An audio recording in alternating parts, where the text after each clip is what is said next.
జాతకాలు, ముహూర్తాలు, వాస్తుపై ఎవరి నమ్మకం వాళ్లది.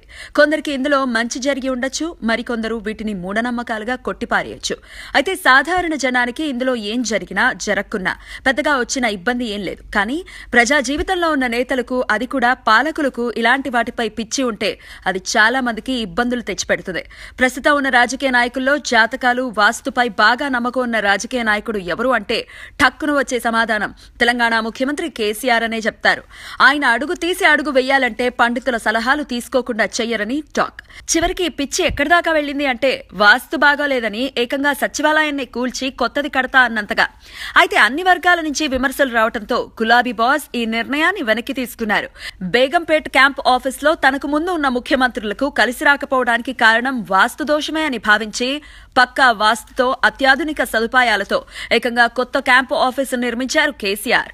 అలాంటి వాస్తు, జ్యోతిష్యాల పిచ్చి ఇప్పుడు టీడీపీ అధినేత, ఆంధ్రప్రదేశ్ ముఖ్యమంత్రి చంద్రబాబు నాయుడుకు అంటుకుంది. గతంలో ఉమ్మడి ఆంధ్రప్రదేశ్కు సీఎంగా వ్యవహరించిన సమయంలో ఇలాంటి వాటికి ఆమడ దూరంలో ఉన్న చంద్రబాబు ప్రస్తుతం ఏ పని చేయాలన్నా పండితుల్ని సంప్రదిస్తున్నారు. వాస్తు అంటే చాలు అటెన్షన్ అయిపోతున్నారు. హైదరాబాద్ జూబ్లీహిల్స్ లోని 3 దశాబ్దాల పాటు ఉన్న ఇంటిని కూల్చేయటమే కాకుండా కోట్లు ఖర్చు చేసి కొత్త ఇంట్లో గృహప్రవేశం చేశారు.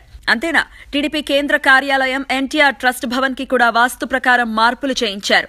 ఇప్పుడు తాజాగా నవ్యాంధ్ర రాజధాని అమరావతిలో నూతనంగా నిర్మించిన సచివాలయానికి వాస్తు దోషాలు ఉన్నాయని చెప్పడంతో వాటిని సరిదిద్దే పనిలో పడ్డారు ఏపీ సీఎం. సచివాలయం వద్ద ప్రస్తుతం నిర్మించిన ప్రహారీ గోడను కూల్చి కొత్తగా మరో గేటు పెట్టేందుకు ఏర్పాటు చేస్తున్నారు. అలాగే ఇప్పుడున్న 4 గేట్లకు అదనంగా మరో గేటు నిర్మించబోతున్నారు.